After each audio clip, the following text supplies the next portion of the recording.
Hello friend, आपके अपने YouTube channel GS tutorial में आप लोगों का स्वागत है। तो आज हम लोग स्टार्ट करेंगे RRB NTPC stage 1 29/3/2016 shift second में पूछे गए मैथ के सारे सवालों पे। इससे पहले 4 पार्ट हो चुका है जिसमें हम लोग 103 नंबर सवाल तक देख रहे हैं। आज स्टार्ट करेंगे 104 नंबर का सवाल। तो 104 नंबर का सवाल सुनिएगा सर। बोले एक निश्चित साधारण ब्याज की दर पर एक राशि 8 वर्षों में स्वयं का तिगुना हो जाता है। बोला समान ब्याज दर पर इसी राशि का 5 गुना होने में कितना समय लगेगा। बोला है साधारण ब्याज का केस है सर। बोला है 8 वर्षों में तिगुना हो गया है धन, 5 वर्षों में कितना गुना हो जाएगा। गौर करिएगा, यहाँ पर बोला 8 वर्ष में धन तिगुना हो गया, 8 वर्षों में धन तिगुना हो गया। तो बोला कितने वर्षों में धन 5 गुना हो जाएगा। कितने वर्षों में पूछा है तो सर हमने मान लिया x ईयर्स में। जब भी इस प्रकार के सवाल आते हैं तो इसको बनाने का एक फॉर्मूला है n1 - 1 बटे n2 - 1 बराबर होता है t1 बटे t2। देखिए सर n1 मतलब 3 गुना, पहला गुना वाला बात n1 की जगह रखिएगा, 3 - 1 बटे n2 मतलब दूसरा गुना वाला बात n2 की जगह रखिएगा, 5 - 1 बराबर t1 मतलब हो जाएगा सर 8। t2 हम लोगों को नहीं दिया था, x माना था हम लोगों ने, बट्टा x हो जाएगा। यहाँ देखिए 2 बटे 4 बराबर हो जाएगा 8 बटे x। यहाँ 2 चौका 8, तो x बराबर कितना हो जाएगा सर हम लोगों का 16 ईयर्स। यानी बोला धन कितने वर्षों में 5 गुना होगा, तो 16 वर्षों में आपका धन 5 गुना हो जाएगा। ठीक है, तो आगे सवाल सुनिएगा सर 105 नंबर का। बोला 16 बट्टे a बराबर 1 बट्टे √अंडर 0.25। बोला a का मान कितना होगा। यहाँ हम लोगों को दिया है 16 बट्टा a बराबर 1 बट्टा √अंडर 0.25। गौर करिएगा, यहाँ 16 बट्टा a बराबर सर इसका वर्गमूल निकालिएगा तो 0.5 आएगा। तो देखिए a बराबर हो जाएगा 16 गुना 0.5 हो जाएगा सर। पॉइंट उड़ाइएगा नीचे 10 आएगा, 5 दूना 10, 2 8 16, यानी a बराबर कितना हो जाएगा 8। वही पूछा था हम लोगों से a का वैल्यू कितना, तो 8 हो जाएगा। आगे बढ़ जाते हैं हम लोग 106 नंबर का सवाल सुनिए। बोला है एबीसी एक साझेदारी कंपनी में 1,20,393 रुपया का मुनाफा अर्जित करता है। बोले एबीसी के 3:5:3:1 के अनुपात में बांटा जाता है। बोला बी को कितना हिस्सा मिलेगा। सर तीनों मिलाकर के टोटल 1,20,393 रुपया का मुनाफा है, तीनों मिला करके। और बोला मुनाफा को 5:3:1 के अनुपात में बांटा है। बोला बी का हिस्सा कितना होगा। तो गौर करिएगा यहाँ पे, यहाँ देखिए 106 नंबर का तीनों मिला करके पहला ए प्लस बी प्लस सी तीनों मिलाकर टोटल मुनाफा है 1,20,393 रुपया। और बोला है तीनों मुनाफा को यहाँ पर 5:3:1 के अनुपात में बांटा है। तो सर अनुपात जब भी देगा तो कोई एक वेरिएबल लगा दीजिएगा। जब ये तीनों के मुनाफा का योग है तो अनुपात में भी तीनों के मुनाफा का योग ही निकालेंगे। यहाँ देखिए 5x मुनाफा a का है, 3x मुनाफा b का है, 1x मुनाफा c का है। तो टोटल तीनों मिलाकर कितना 5 3 8 1 9x।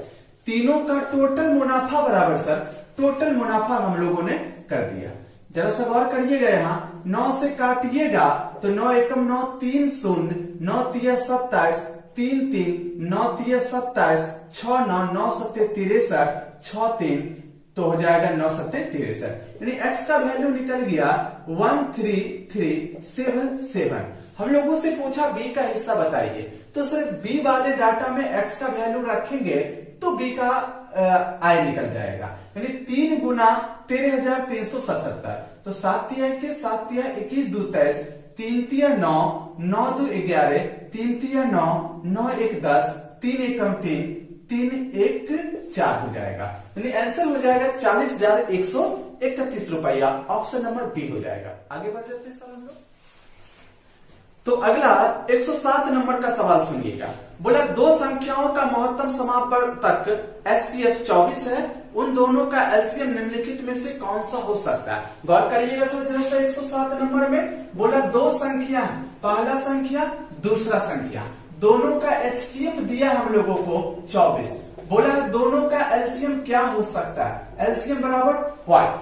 आप जानते हैं किसी भी संख्या का जो एचसीएफ होता है वो संख्या के एलसीएम को पूर्णतः काटता है। तो हम लोग देखेंगे बाय ऑप्शन में ऐसा कौन सा संख्या है जिसको इसका एचसीएफ पूर्णतः काटता है। जिस संख्या को एचसीएफ काटेगा वही संख्या ये दोनों का एलसीएम हो सकता है। तो पहला ऑप्शन चेक करते हैं सर, बाय ऑप्शन हम लोग चेक करते हैं ए नंबर। तो ए नंबर में देखिए हम लोगों का ऑप्शन है 118। तो इसको 24 तो नहीं काट रहा है क्योंकि 24 पंचे होता है 120, पूर्णतः नहीं काट रहा है, यानी ये दोनों का एलसीएम नहीं हो सकता। आगे बढ़ जाएंगे सर हम लोग। दूसरा ऑप्शन देखिए बी नंबर में है आपका 144। तो ये देखिए ये 144 को 24 पूर्णतः काटता है 6 मरतबे, यानी ये जो है एचसीएफ काट रहा है, यानी 144 ये दोनों संख्याओं का एलसीएम हो सकता। वही बोला कौन एलसीएम हो सकता है, तो 144 हो जाएगा, आंसर हो जाएगा हम लोगों का। आगे बढ़ जाते हैं हम लोग 108 नंबर का। बोला एक दुकानदार अपने सामान के क्रय मूल्य से 25% अधिक मूल्य अंकित करता है और अंकित मूल्य पर 25% छूट देता है, तो कुल लाभ या हानि प्रतिशत ज्ञात करें। तो देखिए सर जैसे जैसे क्वेश्चन हम लोगों को बोलेगा बस वैसे वैसे करते जाना। एक बात हमेशा याद रखिएगा कि दुनिया का कोई भी चीज पहले से अपने आप में 100% होता है। समझ में आ रहा है ना बात। आगे देखिए सवाल क्या बोला है कि बोला दुकानदार अपने सामान पर क्रय मूल्य से 25% अधिक अंकित करता है। तो देखिए जरा सा क्रय मूल्य हम लोग मान लेते हैं 100 रुपया। 108 नंबर का सवाल है, क्रय मूल्य को हम लोगों ने 100 रुपया माना। बोला क्रय मूल्य से 25% अधिक अंकित किया, तो क्रय मूल्य अपने आप में 100% है सर। अब 25% अधिक अंकित किए यानी 100 तो पहले से है, अब 25% अधिक यानी इसका 125% अंकित किए हैं। यानी अंकित कितना किए, अंकित मूल्य बराबर हो जाएगा क्रय मूल्य का 25% बढ़ाकर, यानी इसका 125% अंकित किए। 100 का 125% होता है 125 रुपया आपने अंकित कर दिया। आगे बोला है कि अंकित मूल्य पर 25% छूट करके बेचता है। तो जरा सा गौर करिएगा, अंकित मूल्य यानी यहां हम लोगों को निकल गया 125, बोला इस पर 25% छूट करके बेचा।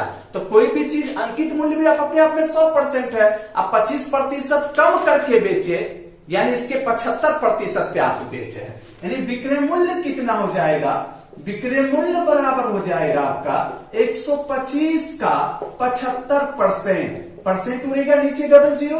देखिए 25 दिया 75, 25 चौका 100, तो यहां गुना करिएगा 5 दिया 15, 3 दूना 6, 1 7, 3 एकम 3, बट्टा हो जाएगा 4। यानी विक्रय मूल्य हो गया आप लोगों का, या तो इसको भागा में बदल लीजिए 4 नमा 36, 1 3 1 5, 4 तिया 12, 7 3 0, 4 7 28, 4 5 36। यानी पता चल गया सर हम लोगों को कि जो 100 रुपया वाला जो खरीदा था वो 93.75 में बिका है। 93.75 में आप खरीदे थे 100 रुपया में, अब 93 रुपया में बेच दिए, यानी आपको 6 रुपया का लॉस लगा। 100 रुपया में खरीदे 6 रुपया का लॉस लगा, यानी 6% का लॉस लगा। लेकिन यहां पर सर आपको कितना 6.25 रुपये का लॉस लगा। 100 पर 6.25 का लॉस लगा, मतलब 6.25% का हानि हुआ। आंसर हो जाएगा 6.25% हानि हो जाएगा। 100 में सब तुरंत पता चल जाता है कि कितने परसेंट का हानि हुआ है। जैसे आपको 100 में 30 मार्क मिला तो 30% मार्क आया है। 100 रुपया वाला वस्तु 80 में बिका यानी 20 रुपया का हानि हुआ, यानी 20% का हानि हुआ। ठीक है, आगे बढ़ जाए। सवाल सुनिएगा सर 109 नंबर का। बोला है एक समानांतर चतुर्भुज एबीसीडी का क्षेत्रफल 25 वर्ग सेंटीमीटर है, तो त्रिभुज बीसीडी का क्षेत्रफल कितना होगा। जरा सा गौर करिएगा सवाल 109 नंबर का। एक समानांतर चतुर्भुज है, तो समानांतर चतुर्भुज किसको बोलते हैं, ऐसा चतुर्भुज जिसके आमने सामने की भुजा बराबर एवं समानांतर हो। गौर करिएगा, ये दोनों बराबर है और ये इसके बराबर है, और ये समानांतर है इसके, और ये समानांतर है इसके, ये समानांतर चतुर्भुज है। बोला ABCD है, ABCD है। तो पूरे का क्षेत्रफल दिया है सर हम लोगों को, पूरा का क्षेत्रफल, इसका क्षेत्रफल दिया है 25 हम लोगों को सेंटीमीटर स्क्वायर दिया है। तो क्वेश्चन पूछा है बताइए BCD का क्षेत्रफल कितना होगा।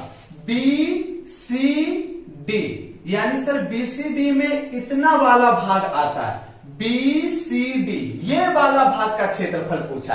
याद रखिएगा समानांतर चतुर्भुज में विकर्ण पूरे क्षेत्रफल को आधा आधा भागों में बांट देता है। तो पूरे का क्षेत्रफल है 25, ये वाला का क्षेत्रफल पूरे का आधा होगा, यानी BCD का क्षेत्रफल बराबर हो जाएगा 25/2 यानी 12.5 सेंटीमीटर स्क्वायर हो जाएगा। ठीक है सर, आज हम लोग आइए स्टार्ट करते हैं। 110 नंबर का सवाल सुनिएगा। सवाल है कि एक 250 मीटर लंबी रेलगाड़ी एक विद्युतीय खंभे को 8 सेकंड में पार करती है। यदि वह एक प्लेटफॉर्म को पार करने में 20 सेकंड लेती है तो प्लेटफॉर्म की लंबाई कितनी होगी। जरा सा गौर करिएगा सर, यहाँ पे ये बोला है कि 250 मीटर लंबी एक रेलगाड़ी है, एक खंभे को बोला है 8 सेकंड में पार कर जाती है, जबकि एक प्लेटफॉर्म को पार करने में 20 सेकंड लेती है। बोला प्लेटफॉर्म की लंबाई कितना होगा। आइए सुनिएगा। तो सबसे पहले तो ये जानिए कि मान लीजिए ये आपका पोल है, बिजली का खंभा, इसको बोला है कि इसको पार करने में 8 सेकंड लेती है। तो देखते हैं सर पार करने के चक्कर में कितना दूरी तय किया होगा। ट्रेन यहां से आ रहा है, अभी तक सर स्टार्ट भी नहीं किया पार करना, तो पार यहाँ पे देखिए दोनों का मुंह मिला, तो अब देखिए धीरे धीरे पार कर रहा है, पार कर रहा है सर यहां से, अभी तक नहीं किया है, अभी तक अब कर लिया पूरी तरीके से पार तो कर गया सर, लेकिन ट्रेन का मुंह कहां पहुंच गया, यहां पर पहुंच गया। यानी खंभे को पार करने के चक्कर में वो अपनी लंबाई इतना दूरी को तय कर लिया होगा। बोला इसको 8 सेकेंड में पार कर गया, मतलब 8 सेकेंड में वो ट्रेन अपनी लंबाई जितना दूरी तय कर गया, यानी 250 मीटर दूरी को 8 सेकेंड में तय किया है, तब वो पार हुआ होगा। तो यहां से वेलोसिटी ऑफ ट्रेन बराबर हो जाएगा 250 मीटर दूरी को 8 सेकेंड में खंभा को पार किया, मतलब 8 सेकेंड में 250 मीटर दूरी तय किया होगा। जरा सा गौर करिएगा, तो यहां हल करिएगा इसको, 2 चौका 8, 2 एकम 2, 2 दूना 4, 2 पंचे 10 बराबर हो जाएगा 125/4 मीटर प्रति सेकेंड। आगे बोला है क्वेश्चन कि एक प्लेटफॉर्म को 20 सेकेंडों में पार करती है। तो मान लेते हैं सर ये प्लेटफॉर्म है आपका, बोला इस प्लेटफॉर्म को 20 सेकेंड में पार किया, तो 20 सेकेंड में जो पार किया, तो हम ये जानना चाहेंगे सर कि 20 सेकेंड में कितना दूरी तय किया है, कैसे निकलेगा। देखिए यहां से ट्रेन आ रहा है सर, ट्रेन का मुंह मिला, प्लेटफॉर्म का मुंह मिला, यहां से पार करना स्टार्ट कर दिया, पार कर रहा है, देखिए पार कर रहा है, अभी तक नहीं किया है, अभी तक नहीं किया है सर, अभी तक नहीं किया है, अब कर गया, इसको पार कर गया, देखिए अब पार किया, लेकिन ट्रेन का मुंह कहां पहुंच गया, यहां पर पहुंच गया, यहां पर ये वाला जगह पर। यानी कितना दूरी तय किया होगा पार करने के चक्कर में, ट्रेन अपना लंबाई प्लस प्लेटफॉर्म का लंबाई, यानी ये इसको जो 20 सेकेंड में पार किया, यानी 20 सेकेंड में ही वो यहां से लेके यहां तक का दूरी सफर किया होगा।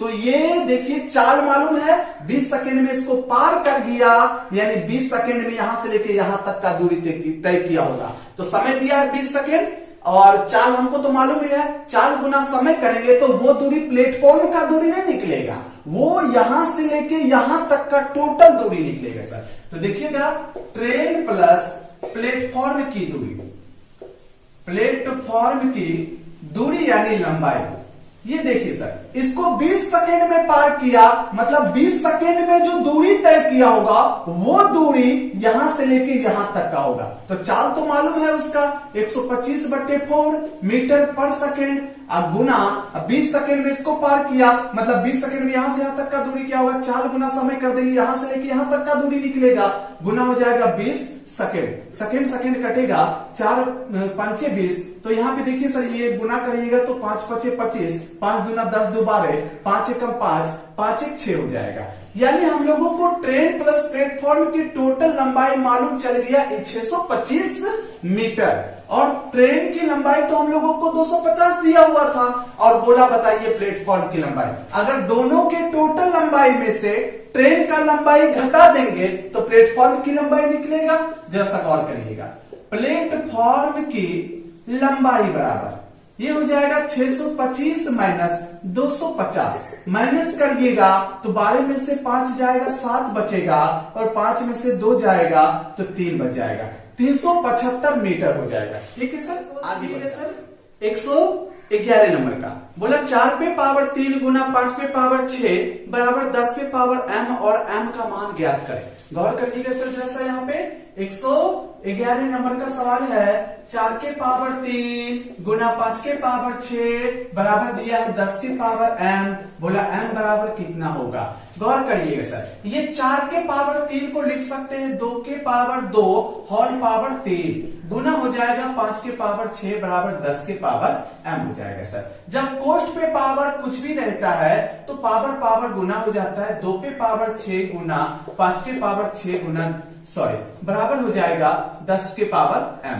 बेस पावर समान है तो बेस गुना हो जाएगा, 10 के पावर 6 बराबर हो जाएगा सर 10 के पावर m। बेस समान है दोनों साइड, पावर समान हो जाएगा, m बराबर कितना हो जाएगा 6। आगे बढ़ जाते हैं। 112 नंबर का सवाल सुनिएगा, बोला यदि निम्नलिखित आंकड़ों का बहुलक 52 है तो x का मान ज्ञात करें। बहुलक मतलब होता है जो सबसे ज्यादा बार आता है सर, उसको हम लोग बहुलक बोलते हैं। तो यहाँ पर देखिएगा कि 52 देखिए आपका दो बार आया है, 45 एक बार आया है, 49 आपका एक बार आया है, 54 एक बार आया है, और 56 दो बार आया है। 52 भी 2 बार है सर, 56 भी 2 बार है, और इसका बहुलक बोला 52 है, यानी 52 सबसे ज्यादा बार आया होगा। ये जो x-3 दिया है ये 52 ही होगा, मतलब 52 के बराबर होगा, क्योंकि बहुलक 52 है, सबसे ज्यादा टाइम्स 52 आया होगा। 2 बार तो दिख रहा है, 2 बार 52 भी है, 2 बार 56 भी है, तो x-3 का वैल्यू क्या होगा। बहुलक 52 है तो x-3 52 के बराबर होगा, तब ना 3 को 52 हो गया तो सबसे ज्यादा बार 52 आया है, तो हम लोग समझ जाएंगे कि बहुलक 52 है, यानी x-3 बराबर हो जाएगा 52। यहां देखिए सर, यानी x बराबर कितना हो जाएगा 55, वही बोला था x का वैल्यू कितना हो जाएगा तो 55 हो जाएगा। आगे बढ़ जाए। 13 नंबर का सवाल सुनिएगा, बोला निम्नलिखित चार्ट कक्षा के छात्रों के द्वारा खेले गए खेलों को दर्शाता है। यदि 165 छात्र डी खेल खेलते हैं तो विद्यालय में छात्रों की कुल संख्या कितनी है। जरा सा सर ग्राफ को समझिएगा, यहाँ बोला गेम ए खेलने वाले लोग 25 और देखिए 20 के बीच में ग्राफ है, यानी सारे 22% लोग गेम ए खेलते हैं, और गेम बी खेलने वाले लोग 20% है, गेम सी खेलने वाले लोग 10% है, गेम डी खेलने वाले लोग 15% है, और गेम ई खेलने वाले लोग सारे 22% है। हम लोगों से बोला कि जो लोग गेम डी खेलते हैं उसकी संख्या 165 है, तो हम लोग जानेंगे कि डी खेलने वाले लोगों का परसेंट में मान कितना है। तो डी खेल खेलने वाले लोगों का मान परसेंट में 15 है।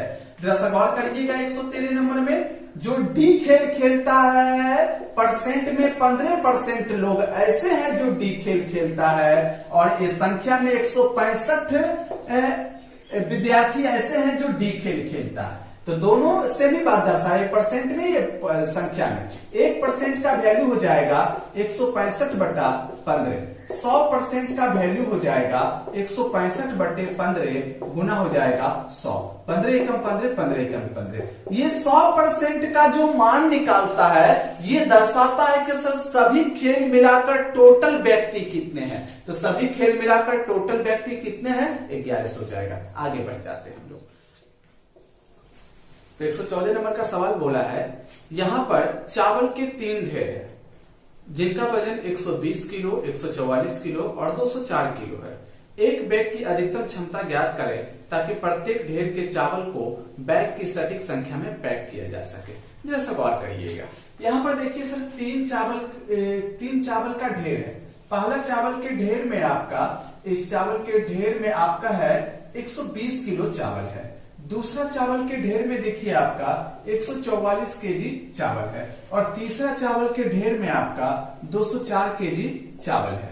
बोला वह बड़ा से बड़ा बैग जिसमें सब चावलों को पैक किया,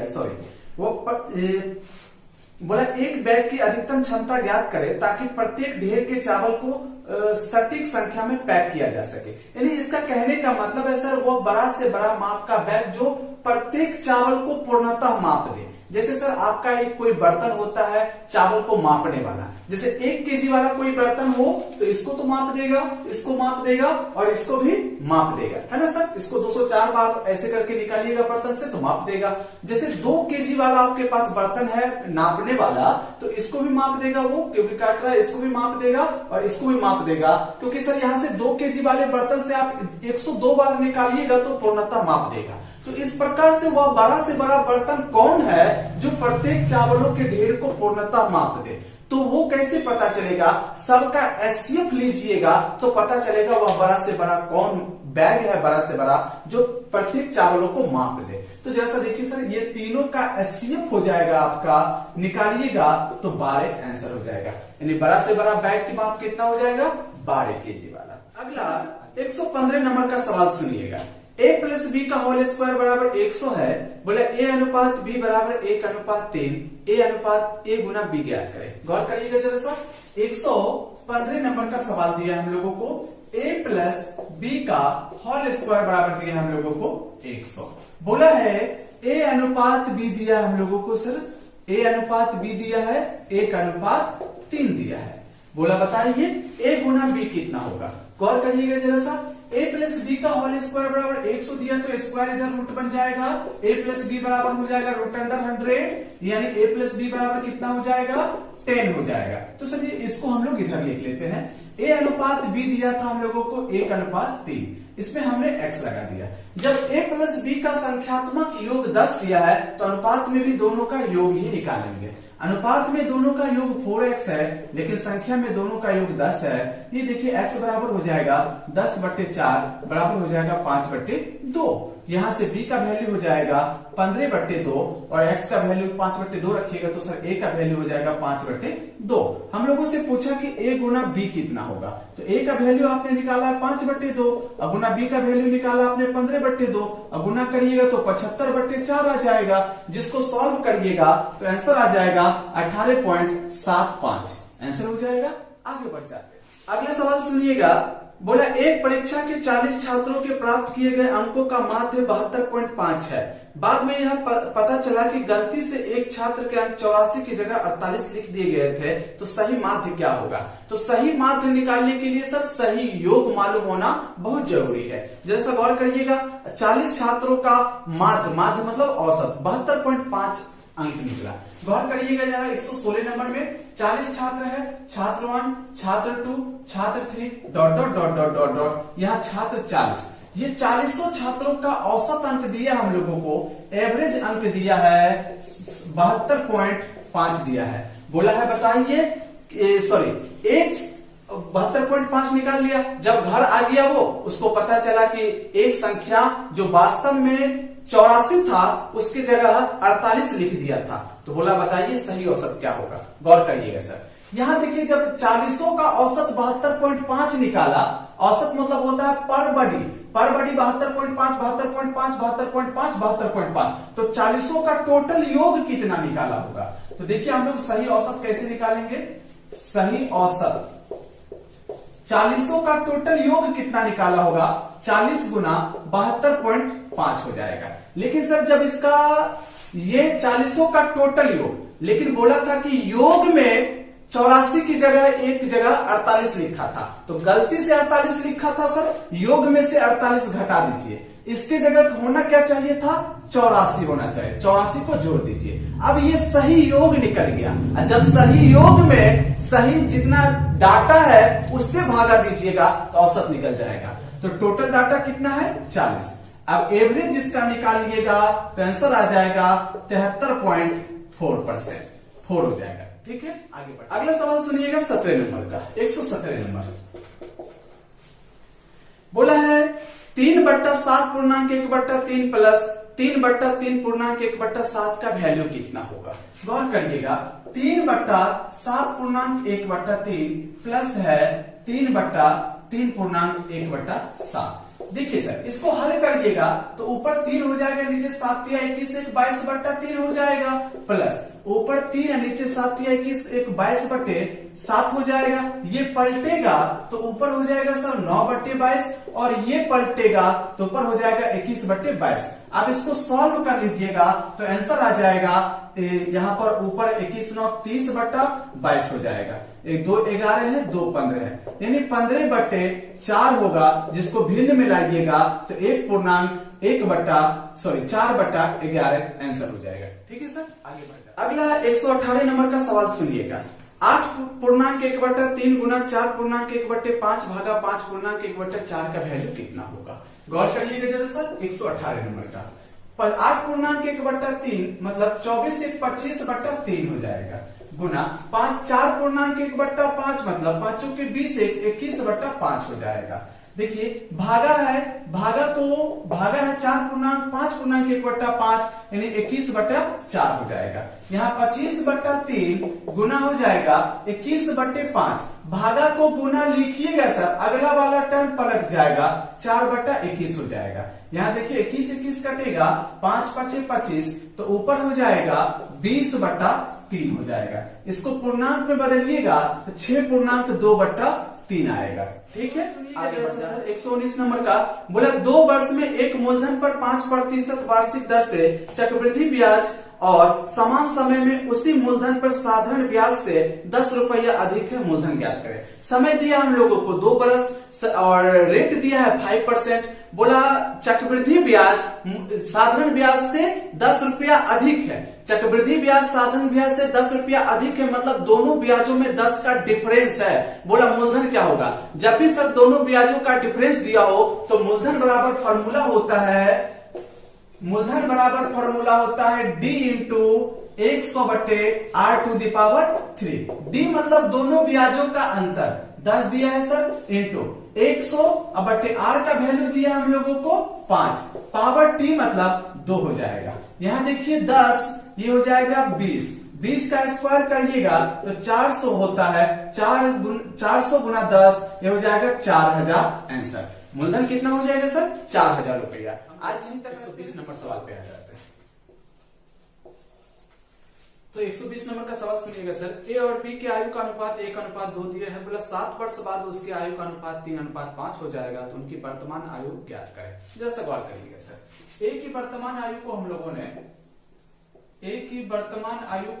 ने ए मान लिया सर, और बी की वर्तमान आयु को हम लोगों ने बी मान लिया है।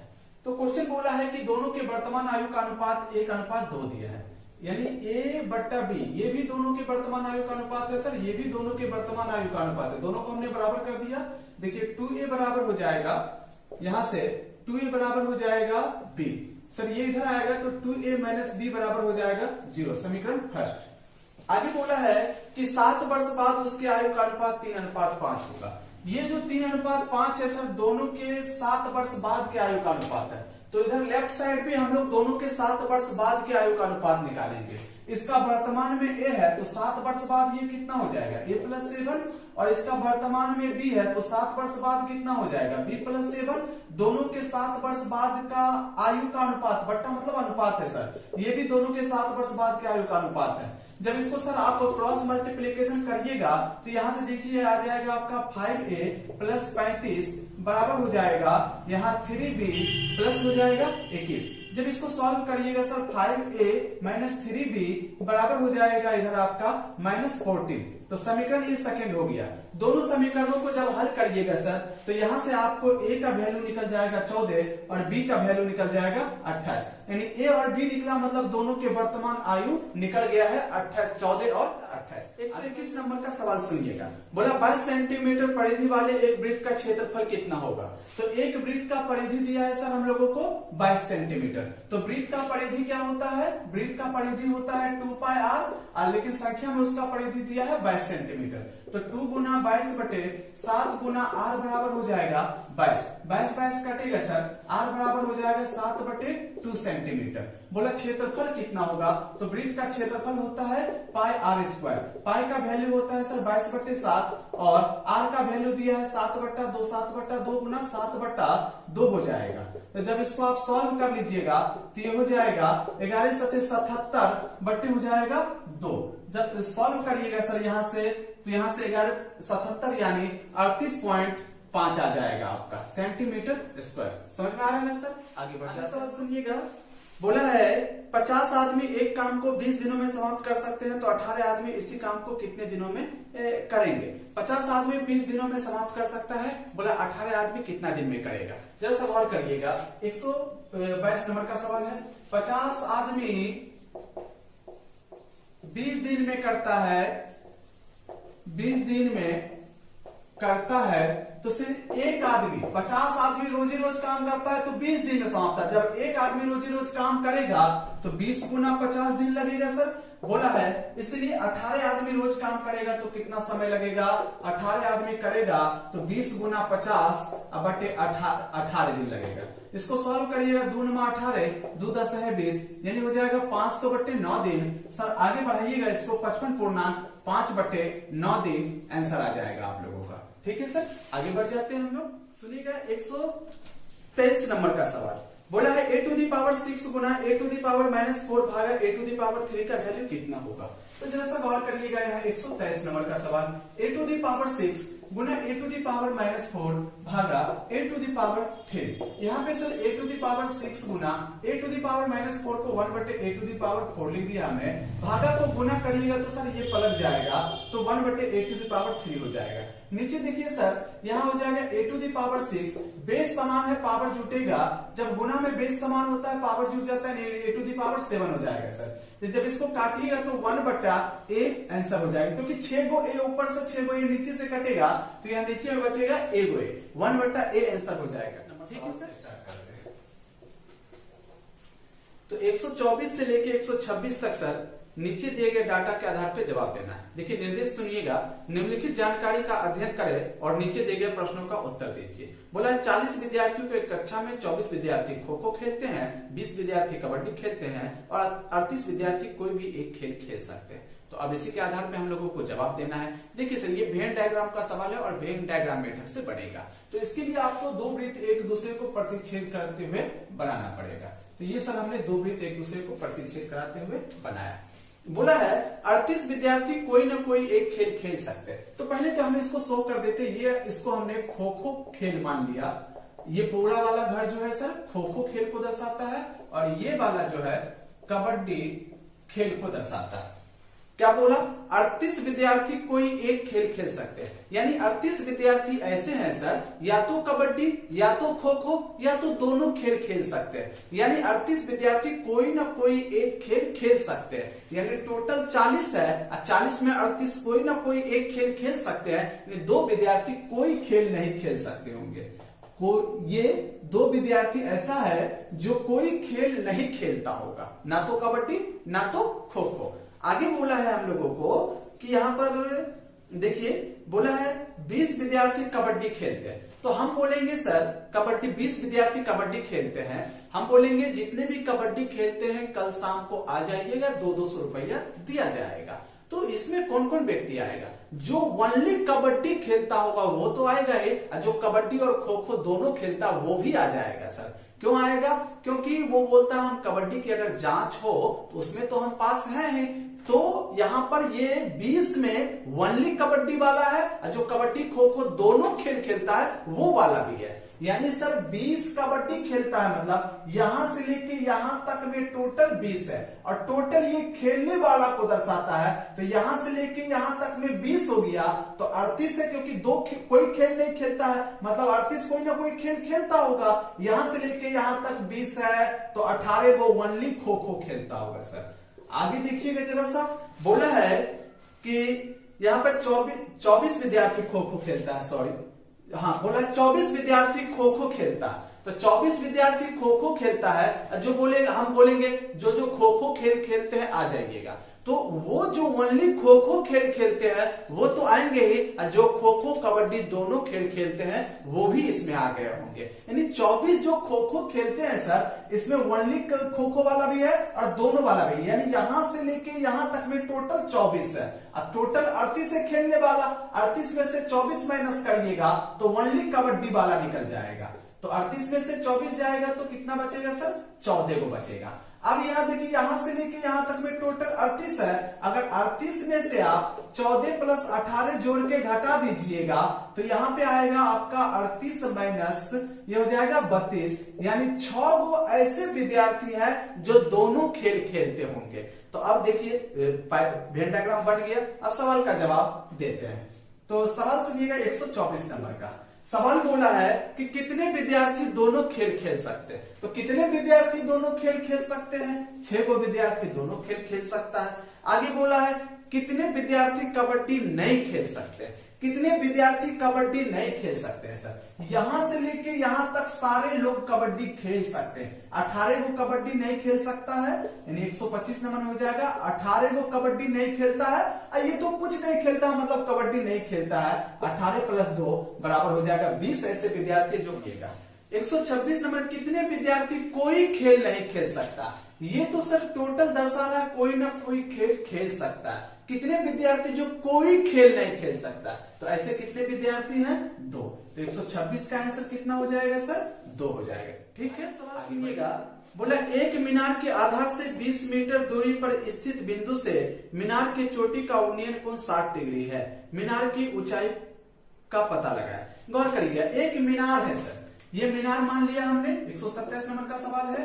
बोला मीनार के आधार से 20 मीटर दूर स्थित बिंदु। तो मीनार के आधार से 20 मीटर दूरी स्थित बिंदु ये वाला सर हमने मान लिया। बोला यहां से मीनार के शीर्ष का उन्नयन कोण, मतलब यहां से इसके शीर्ष को देखा जाए तो यहां 60 डिग्री का कोण बनता है। तो क्वेश्चन बोला है बताइए मीनार की ऊंचाई कितना होगा। तो दरअसल गौर करिए, tan 60 डिग्री बराबर होता है लंब बटे आधार, लंब यानी h बट्टा 20 हो जाएगा। tan 60 का वैल्यू होता है √3 बराबर h बट्टा 20 हो जाएगा। इधर गुना करिएगा तो h बराबर हो जाएगा 20 गुना √3 और √3 का वैल्यू होता है सर 1.732। सॉल्व कर लीजिएगा तो आंसर आ जाएगा आपका 34.6 मीटर। ठीक है, आगे बढ़ जाते हैं। अगला सवाल 128 नंबर का सुनिएगा। बोला एक सीढ़ी एक इमारत के सहारे खड़ी है। बोला सीढ़ी के आधार इमारत से 6 मीटर दूर है। बोला है सीढ़ी इमारत पर 14 मीटर ऊंचाई तक पहुंचती है।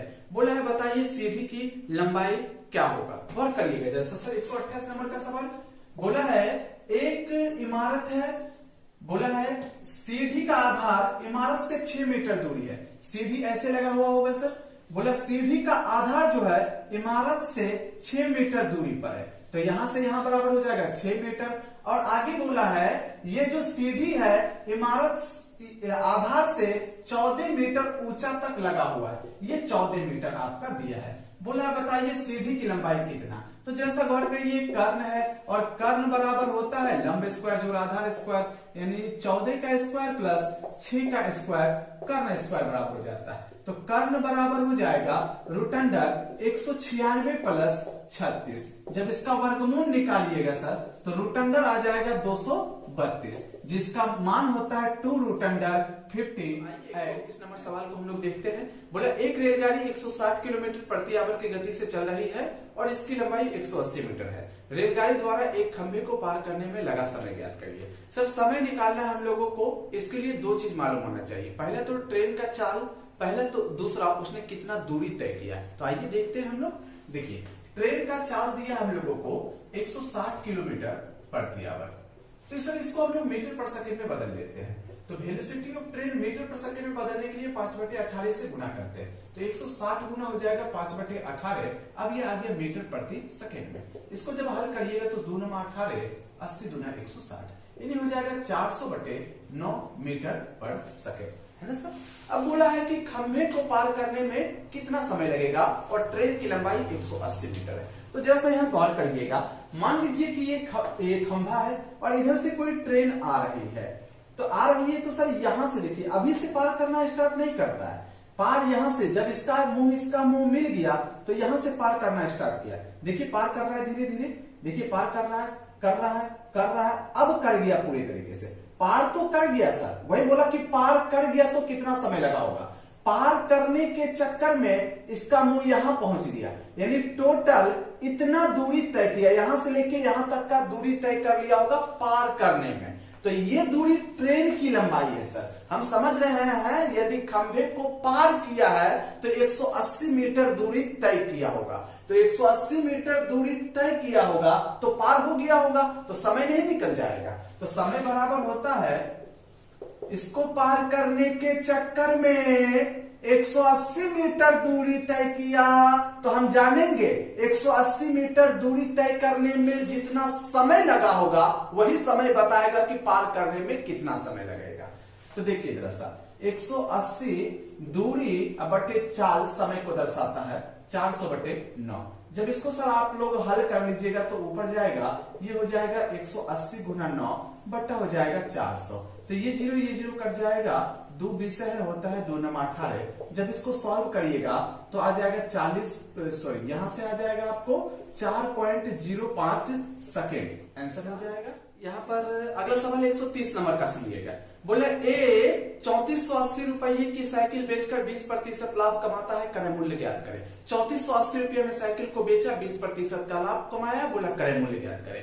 तो आप तो जानते हैं लाभ या हानि हमेशा क्रय मूल्य पर मिलता है सर। तो क्रय मूल्य को हम लोगों ने एक्स मान लिया। देखिए जरा सर, क्रय मूल्य को हम लोग x रुपया मान लिए। क्या बोला कि 20% का लाभ हुआ है 3480 में बेचने से। 3480 में बेचा तो 20% का लाभ हुआ है। लाभ तो सर क्रय मूल्य पर होता है, ये 20% लाभ हुआ और क्रय मूल्य अपने आप में 100% पहले से रहता है, यानी इससे 20% अधिक में बिका होगा। तो 100 तो पहले से है, यानी क्रय मूल्य का 120% पर बिका होगा, लेकिन बिका कितना में 3480 में। यहां जब इसको सॉल्व करिएगा तो x का मान आ जाएगा 2900 रुपया। ठीक है सर, आगे बढ़ जाते हैं हम लोग 131 नंबर का। बोला ए किसी काम को 40 दिनों में कर सकता है, बी वही काम 30 दिनों में समाप्त कर सकता है, दोनों मिलकर काम करते हैं तो यह काम करने में कितना समय लगेगा। जैसा सवाल करिएगा यहाँ पर देखिए 131 नंबर का। बोला ए 40 दिन में कर सकता है और बोला है बी उसी काम को 30 दिनों में कर सकता है, दोनों मिलकर काम करेगा तो काम कितने दिनों में समाप्त होगा। सबसे पहले जानेंगे टोटल काम की मात्रा कितना है, वो सर एलसीएम मेथड से निकलता है। एलसीएम लीजिएगा इसका, सॉरी ये 40 था तो दोनों का एलसीएम लीजिएगा तो 120 आएगा। ये हमेशा टोटल वर्क को दर्शाता है, एलसीएम हमेशा सर टोटल वर्क को दर्शाता है। और ये ए बोलता है कि टोटल काम को 40 दिनों में कर देंगे, यानी एक दिन में 3 काम करता होगा वो। और ये बोलता है कि टोटल काम को यानी 120 यूनिट काम को 30 दिन में कर देंगे, यानी एक दिन में ये 4 काम करता होगा। एक दिन में ये 3 काम करता है, एक दिन में ये 4 काम करता है। तो a प्लस बी मिल जाएगा तो एक दिन में कितना काम करेगा, 3 + 4 बराबर 7 काम करेगा सर। टोटल काम है कितना 120। एक दिन में दोनों मिलकर 7 काम करता है, हम बोलेंगे 14 काम है तो दोनों मिलकर कितना दिन में करेगा, हाँ तो 2 दिन लगेगा। क्या किया आपने, 14 में 7 से भागा दिया। उसी प्रकार से ये दोनों मिलकर एक दिन में 7 काम करता है तो 120 काम करने में कितना समय लगेगा। तो टोटल वर्क में एक दिन में जितना काम हो रहा है उससे भागा देंगे तो समय निकल जाएगा। तो जरा सा गौर करिएगा, समय बराबर हो जाएगा 120/7, भागा दीजिएगा 7 एकम 7, 5 0 7 7 49, 1/7 दिन हो जाएगा आंसर। 17.1/7 दिन लगेगा। ठीक है।